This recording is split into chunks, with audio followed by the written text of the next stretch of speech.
Hello दोस्तों। मुझे उम्मीद है कि आप सभी अच्छे होंगे। दोस्तों, मुझे इस बात की खुशी है आपके जो कमेंट आ रहे हैं कि आपको कंटेंट काफ़ी पसंद आ रहा है और आप इसे काफ़ी एंजॉय कर रहे हैं, आपको काफ़ी मज़ा आ रहा है। तो दिल से थैंक यू कि आपको इतना अच्छा लग रहा है। तो जैसे कि मैंने आपको कल क्या समझाया था, कल मैंने आपको समझाया था कि यहाँ पे एक तो सिक्स्थ का डे लो है, एक 10th का डे लो है। अगर आप स्कैल्पिंग करना चाहते हैं वो भी तब कर सकते हैं अगर डे क्लोजिंग से मार्केट नीचे निकलता है और आपने वो ही चीज देखी। स्कैल्पिंग का बहुत बेहतरीन मौका मिला और यहीं पे मार्केट ने सपोर्ट लिया। हालांकि इसे एक तरह की ट्रैपिंग भी कहते हैं कि मार्केट ने ट्रैप करने की कोशिश की। अगर मैं आपको 5 मिनट के टाइम फ्रेम पे लेके जाऊं, वहां पे आप चीजें अच्छे तरीके से समझ पाएंगे कि मार्केट ने आपको क्लोजिंग दी, डे लो से नीचे क्लोजिंग दे दी और फिर मार्केट ने यहां पे कुछ टाइम स्पेंड किया और एक बड़ी कैंडल के साथ आपको एसएल हिट कर दिया। ठीक है, क्योंकि जिन्होंने स्कैल्पिंग की होगी चलो उनका तो प्रॉफिट होगा, लेकिन जिन्होंने दो थ्योरी को अप्लाई किया होगा, पहली थ्योरी क्या थी, मार्केट ने डे क्लोज के नीचे चला गया तो यानी कि एक सेलिंग सिग्नल दे रहा है। लेकिन मैंने आपको बताया था कि जब तक इस डे लो से अगर आप स्कैल्पिंग करना चाहते हैं तो इस डे लो तक स्कैल्पिंग कर सकते हैं, उन्होंने प्रॉफिट बना लिया होगा। लेकिन जब तक इस डे लो से नीचे आपको क्लोजिंग नहीं मिल जाती तब तक आपको सेलिंग पोजीशन में नहीं बैठना है। तो यहां पे मार्केट ने दूसरी वाली कैंडल में डे लो का ब्रेकडाउन दे दिया। तो यहां पे हमारी डे लो की ब्रेकडाउन वाली स्ट्रेटेजी एक्टिव होती है, लेकिन मार्केट ने यहां पे रिजेक्शन लेके एसएल हिट कर दिया। क्योंकि एसएल कहां पे लगना था, एसएल जो आपका डे क्लोज डे लो है ये इसके ऊपर ही लगना था, या जहां पे भी आपकी इस कैंडल ने ब्रेकडाउन दिया है इस कैंडल के हाई के ऊपर भी आप अपना एसएल लगा सकते थे। तो देखो, कोई भी स्ट्रेटेजी 100% परफेक्ट तो नहीं होती। अगर ऐसा हो जाए तो हर कोई पैसा बनाने लगेगा, तो इसलिए हम स्टॉप लॉस लगाते हैं। तुरंत आप रिवर्स ट्रेड ले सकते थे। क्या कर सकते थे आप, जैसे ही आपका एसएल हिट हुआ यहां से भी आप छोटी बहुत स्कैल्पिंग कर सकते थे। कहां तक, डे क्लोजिंग जो लास्ट दिन की हुई है। लेकिन अगर तब भी ट्रेडिंग नहीं करना था, अगर आपको कॉन्फिडेंस नहीं आ रहा था, कोई बात नहीं, मार्केट ने फिर से आपको मौका दिया है। मौका कहां पे दिया है, मौका दिया है इस वाली ग्रीन कैंडल पे।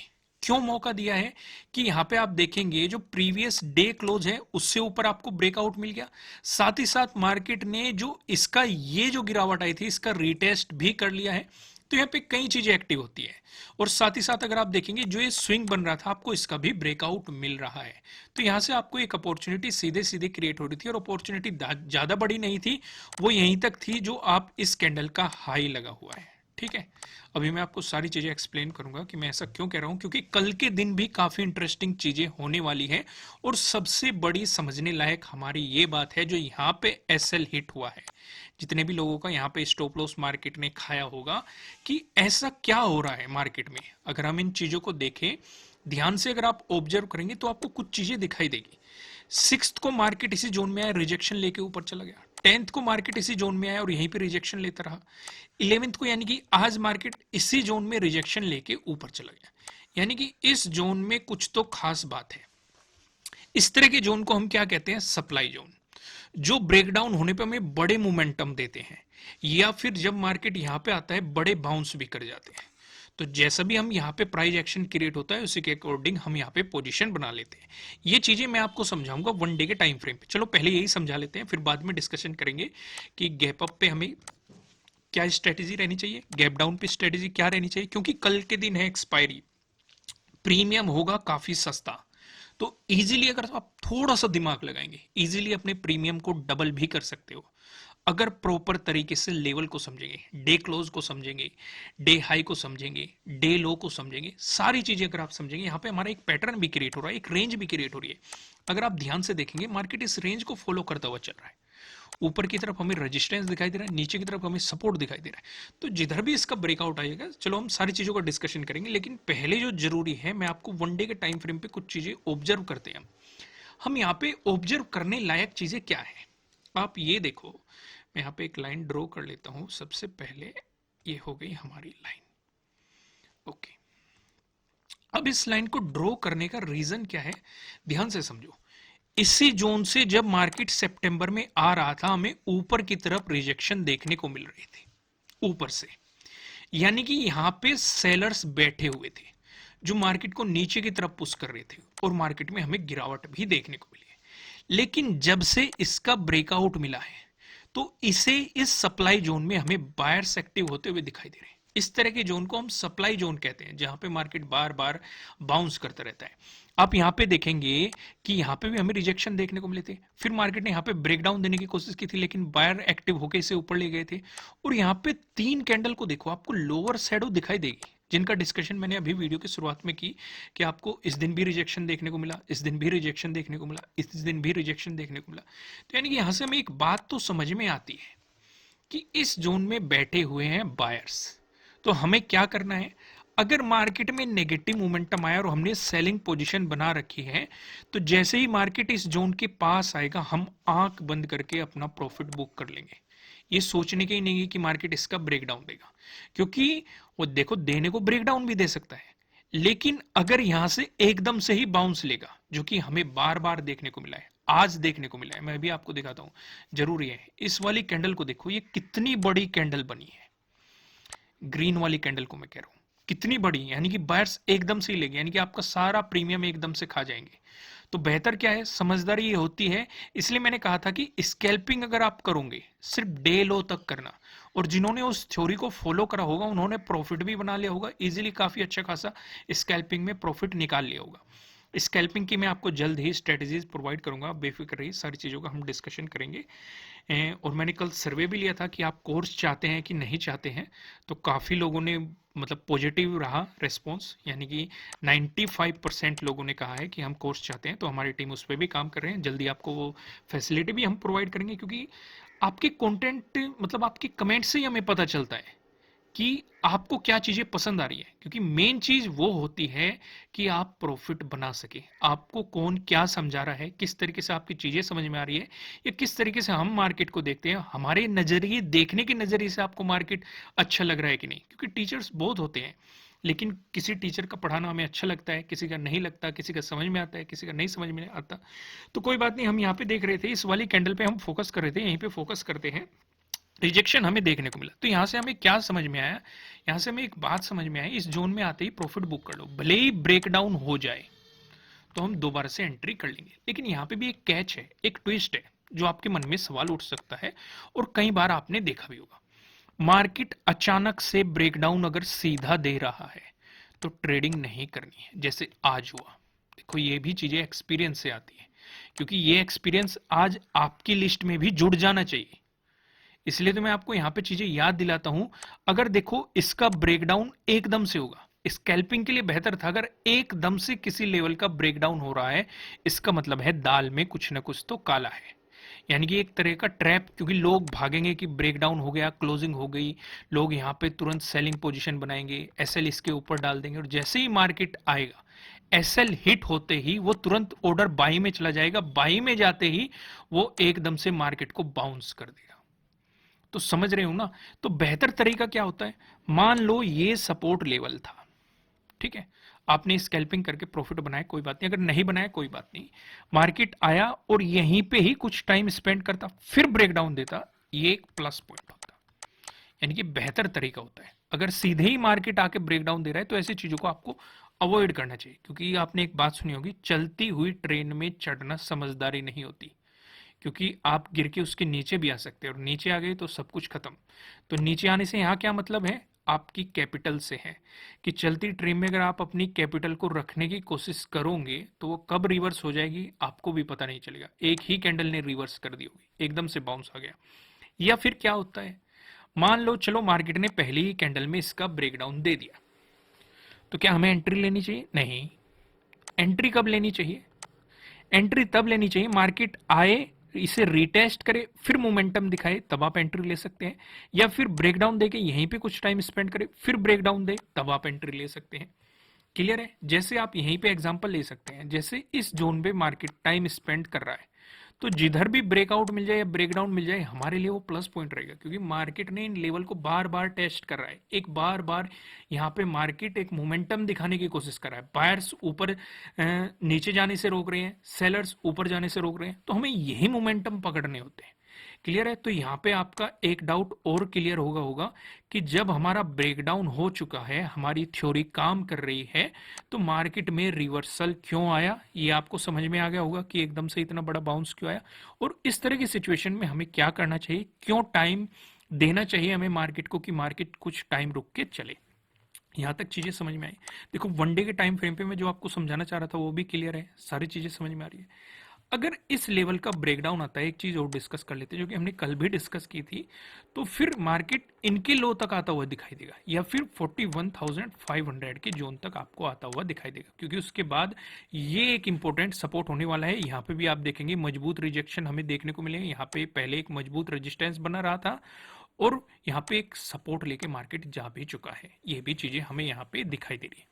तो आइए फिर से हम 15 मिनट के टाइम फ्रेम पे आते हैं और यहाँ पे कुछ चीजों का डिस्कशन करते हैं। देखो नो ट्रेडिंग जोन क्या होने वाला है, जब तक मार्केट इसके हाई का ब्रेकआउट नहीं देता तब तक हम ट्रेडिंग नहीं करेंगे। देखो नो ट्रेडिंग जोन में भी यही होने वाला है, वहां पे भी मैं आपको बताऊंगा, लेवल में आपको वहां पे बता दूंगा किस लेवल से ऊपर, पर यहाँ पे लॉजिक समझने की कोशिश करो। और जो जब तक ये वाला जो लो है जो मार्केट ने इसका लो बनाया है, ये वाला इस पैटर्न का, जब तक इसका ब्रेकडाउन नहीं होता तो हम सेलिंग नहीं करेंगे। जब तक मार्केट इसके बीच में रहेगा हम चीजों को अवॉइड करेंगे। ये चीज समझ में आ गई अच्छे तरीके से। अब ऐसा क्यों है, देखो इसके फायदे देखो। अगर मार्केट इस जोन का ब्रेकआउट दे रहा है तो आपको 11th के डे हाई का भी ब्रेकआउट मिल जाएगा। तो आपके लिए यहां पे डे हाई के ब्रेकआउट वाली स्ट्रेटेजी भी काम करती हुई दिखाई देगी। और साथ ही साथ ध्यान से भी देखो, जो ये यहाँ पे मार्केट के लिए रेजिस्टेंस बने हुए थे, मार्केट इनसे ऊपर क्लोज करने की कोशिश कर रहा है, इन पे सपोर्ट लेने की कोशिश कर रहा है। कहीं ना कहीं आप जो देखेंगे, जो ये आज की डे क्लोजिंग है, ये कहीं ना कहीं जो 9th का डे लो है उसके पास मार्केट क्लोज करने की कोशिश कर रहा है। तो यानी कि अगर इससे ऊपर चल के निकलता है तो एक तो 9th के डे लो से ऊपर है मार्केट, 6th की डे क्लोजिंग भी यहीं पे है, उससे ऊपर है मार्केट। और ध्यान से देखो मार्केट जो 11th का डे हाई है उससे ऊपर है, तो आपको एक काफी अच्छा मोमेंटम मिल सकता है। मोमेंटम भी ज्यादा बड़ा आप एक्सपेक्ट नहीं कर सकते इस सिचुएशन में। आपके लिए पहले टारगेट क्या हो सकते हैं, ये वाला जोन आपके लिए रह सकता है, यानी कि 42,400 वाला रह सकता है। अगर इसका ब्रेकआउट मिलता है तो आपके लिए ये वाला जोन रह सकता है, यानी कि 42,600 वाला जोन आपके लिए रह सकता है। चीजें क्लियर है, कॉन्सेप्ट क्लियर है। अब जो ये है 42,600 टू आप लगा लो 42,700, ये हमारे लिए काफी इंटरेस्टिंग जोन है और काफी इंपॉर्टेंट भी है। एक मजबूत आपके लिए सप्लाई जोन भी एक्ट कर सकता है, एक मजबूत रेजिस्टेंस की तरह भी एक्ट कर सकता है। रीजन आप यहाँ पे देखेंगे, अगर हम इस जोन की बात करें, ये क्या होगा 42,600, ये वाला जोन क्या होगा, ये है 42,700, ये क्या होगा 42,600। यहाँ पे आप देखेंगे, मैं इसे इंपॉर्टेंट रिजेक्शन जोन क्यों कह रहा हूं, ये इंपॉर्टेंट सप्लाई जोन क्यों कह रहा हूं। एक तो इस जोन में आपको यहां पे दिखाई देगा 10th का डे हाई, आपको यहां पे दिखाई देगा 9th का डे हाई, आपको यहां पे दिखाई देगा 6th का डे हाई, आपको यहां पे दिखाई देगा 5th की डे क्लोजिंग आपको यहां पे दिखाई देगी। यानी कि लगातार हर दिन आप देखेंगे 5th 6th 9th 10th, यानी कि मार्केट इस जोन से रिजेक्शन ले रहा है, बार बार गिरावट दिखा रहा है। जब 5th को हमें यहाँ पे क्लोजिंग मिली थी, अगले दिन मार्केट यहीं से ही गिर गया, फिर वापस गया यहीं पे गया 9th को, फिर गिर गया 10th को भी मार्केट यहीं से गिर गया। तो एक इंपॉर्टेंट आपके लिए रिजेक्शन जोन हो जाएगा। समझदारी इसी में होती है, जब इस तरह के जोन क्रिएट होते हैं मार्केट में बने नहीं रहना होता, में तुरंत प्रॉफिट बुक करो। बल्कि इससे भी बड़ी समझदारी ये होती है कि इस जोन में घुसने से पहले ही अपना प्रॉफिट बुक कर लो, क्योंकि जैसे ही मार्केट इस जोन में घुसे, हो सकता है यहीं से रिजेक्शन आ जाए या हो सकता है यहीं से भी रिजेक्शन आ जाए। लेकिन कभी कभी अगर वॉल्यूम अच्छा खासा होता है, ये एक बड़े मोमेंटम भी दे देते हैं, क्योंकि ज्यादातर लोग पता है कि यहाँ पे सेलिंग करने बैठेंगे तो स्टॉप लॉस इसके ऊपर ही लगाएंगे, और जैसे ही मार्केट ऊपर निकलेगा तो ये स्टॉप लॉस एकदम से बाइंग में कन्वर्ट हो जाएंगे और मार्केट को ऊपर की तरफ पुश कर देंगे। लेकिन घबराने वाली बात बिल्कुल भी नहीं है, अगर ऐसा हुआ भी तब भी मार्केट आपको एक मौका एंट्री लेने का जरूर देगा। ऐसा कभी भी नहीं होता कि मार्केट किसी लेवल से आपको एंट्री करने का मौका दे ही नहीं रहा हो, मतलब बहुत ही रेयर होता है, लेकिन हमेशा मौका मिलता है। तो इसलिए हमें प्रॉपर तरीके से अपनी आंखों को खुला रखना होता है और ध्यान यहीं पे लगाना होता है। तो ये चीजें समझ में आई। तो अब यहाँ पे चीजों को समझो। अगर नीचे की तरफ जो मैंने आपको ये वाला जोन बताया कि जब तक इसका ब्रेकडाउन ना निकल जाए तब तक सेलिंग नहीं करना है, अगर इससे ऊपर है मार्केट, इसके नीचे जाने के बाद ही सेलिंग करना है, और सेलिंग भी कोई बड़ी नहीं करना है, इसमें भी छोटा ही टारगेट आपका रहेगा। कहां तक आपका टारगेट रहेगा? आपका टारगेट, क्योंकि अब नीचे मल्टीपल छोटे छोटे जोन में मल्टीपल सपोर्ट आ गए हैं, अगर आप ध्यान देंगे। अब मैं आपको यहां पे ड्रॉ ही करके दिखाता हूं, तब बेहतर तरीके से समझ में आ जाएगा। ये हो गया, ये लगभग लगभग लो है सिक्स्थ का, देखो एग्जैक्ट नहीं है, मैं वैसे ही, क्योंकि टाइम लग जाएगा, मैं वैसे ही लाइनें धर रहा हूं, ठीक है। अब यहाँ पे 3 लाइनें मैंने रख ली। ये पहली लाइन क्या है? ये है सिक्स्थ का डे लो। ये दूसरी वाली लाइन क्या है? ये है 10th का डे लो। और ये तीसरी वाली लाइन क्या है? ये है 11th का डे लो। यानी कि नीचे की तरफ हमारे मल्टीपल सपोर्ट होगी, जैसे कभी हमारे ऊपर की तरफ हुआ करते थे। ये भी हमने डिस्कशन किया हुआ है। तो यहां पे अगर इसका ब्रेकडाउन आया, तो आप एक बहुत ही छोटी क्वांटिटी के साथ एक बहुत ही छोटे टारगेट के लिए मार्केट में पोजीशन बना सकते हैं। इस सिचुएशन में पहला टारगेट आपका रहेगा सिक्स्थ का जो डे लो है, ये रहेगा। अगर इससे नीचे मार्केट जाता है तो 10th का डे लो रहेगा, इससे भी नीचे जाता है तो 11th का डे लो मार्केट का रहने वाला है। लेकिन ज्यादा समझदारी इसमें है, नीचे की तरफ आपको ज्यादा बड़ा टारगेट नहीं रखना चाहिए। रीजन क्या है? रीजन मैं आपको वनडे के टाइम फ्रेम पे दिखाई चुका हूं कि इस जोन से हमें बार बार रिजेक्शन देखने को मिल रही है। तो नीचे की तरफ एक बेहतरीन सेलिंग कब बन सकती है? अगर आप लॉन्ग टर्म के हिसाब से सोच रहे हैं, जब तक कि आपको इस जोन का ब्रेकडाउन नहीं मिल जाता, यानी कि 41,500 का आपको नीचे की तरफ ब्रेकडाउन नहीं मिल जाता, तब तक आप एक बेहतरीन सेलिंग की उम्मीद नहीं कर सकते मार्केट से, क्योंकि इसी जोन से मार्केट बार बार रिजेक्शन लेता रहेगा और रिजल्ट भी आपकी आंखों के सामने है। तो समझदारी उसी में है, अगर नीचे की तरफ मार्केट चल रहा है तो हम छोटे टारगेट के लिए लेंगे, लेकिन उन छोटे टारगेट्स को आप ट्रेल करके एक बड़ा प्रॉफिट भी बना सकते हैं। क्योंकि जैसे इस तरह की हमें गिरावट देखने को मिली, अगर मार्केट देखो बार बार रिजेक्शन ले रहा है, हो सकता है वॉल्यूम बेहतरीन आए और एकदम से ही आपको बड़ी कैंडल दिखा दे, तो छोटी क्वांटिटी भी आपका बहुत बड़ा प्रॉफिट बना देगी। लेकिन अगर रिजेक्शन आया तो छोटी क्वांटिटी आपका बड़ा लॉस नहीं करने की। तो यानी कि हमारा दोनों ही तरफ से फायदा है। समझ में आया?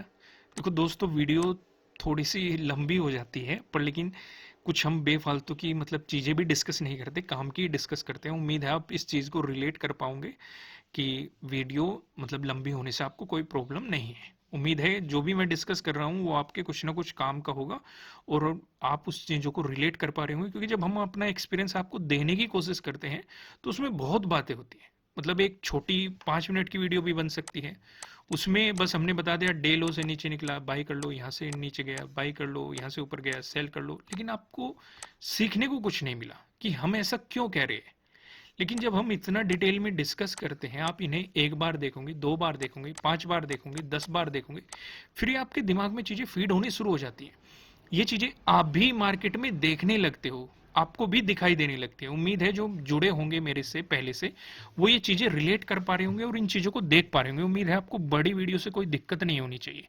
कमेंट करके मुझे जरूर बता देना, नहीं तो हम तो छोटी भी कर देंगे, पर उसमें आपका कुछ काम का मिलेगा नहीं, बस वो आप टाइम वेस्ट ही रहेगा एक तरीके से। तो आइए अब डिस्कशन करते हैं पिवट पॉइंट हमें इस बारे में क्या कह रहा है। देखो, नो ट्रेडिंग जोन बता देता हूं, पहले नो ट्रेडिंग जोन डिस्कस कर लेते हैं। ये देखो मैंने बता तो आपको दिया ही है, जो कि ऊपर की तरफ है 42,316 जो आज का डे हाई है, नीचे की तरफ है 42,004।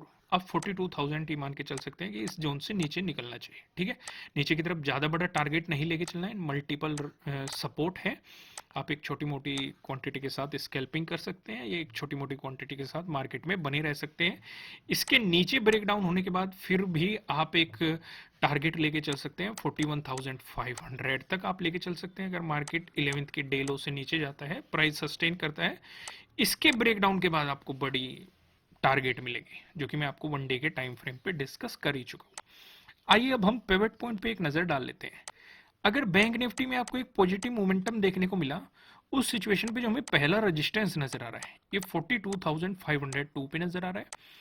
अगर आपको इसका ब्रेकआउट मिलता है, जो दूसरा रेजिस्टेंस नजर आ रहा है 42,695 पे नजर आ रहा है। अगर आपको इसका ब्रेकआउट मिलता है, जो आपको तीसरा रेजिस्टेंस दिखाई दे रहा है, तीसरा रेजिस्टेंस बताने से पहले मैं आपको बता दूं, आपके लिए किसी भी तरह का ना तो कोई बाय रिकमेंडेशन है, ना ही कोई सेलिंग रिकमेंडेशन है। ये जस्ट एजुकेशनल पर्पज से बनाई गई एनालिसिस वीडियो है। इन्वेस्ट करने से पहले आपको अपनी रिसर्च करनी है, अपने इन्वेस्टर की सलाह लेनी है, क्योंकि प्रॉफिट भी आपका होने वाला है, लॉस की जिम्मेदारी भी आपको अपने आप लेनी है। जो यहाँ पे हमें तीसरा रेजिस्टेंस नजर आ रहा है 42,823 पे आपको यहाँ पे दिखाई दे रहा है।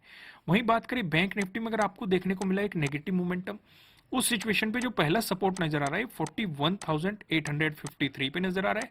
अगर आपको इसका ब्रेकडाउन मिलता है, जो आपको दूसरा सपोर्ट दिखाई दे रहा है 41,656 पे नजर आ रहा है। अगर आपको इसका भी ब्रेकडाउन मिलता है, जो आपको तीसरा सपोर्ट दिखाई दे रहा है 41,440 पे आपको तीसरा सपोर्ट दिखाई दे रहा है। दोस्तों वीडियो को लाइक कीजिएगा, कमेंट करके मुझे बताइएगा कि आपको मजा आ रहा है कि नहीं आ रहा है, और आप चैनल पे नए हो तो सब्सक्राइब कीजिएगा और बेल आइकन प्रेस कीजिएगा, जिससे आपको आने वाली वीडियोस के नोटिफिकेशन मिल सकेंगे। फिर मिलेंगे किसी नेक्स्ट वीडियो में किसी अच्छे कंटेंट के साथ। Thank you.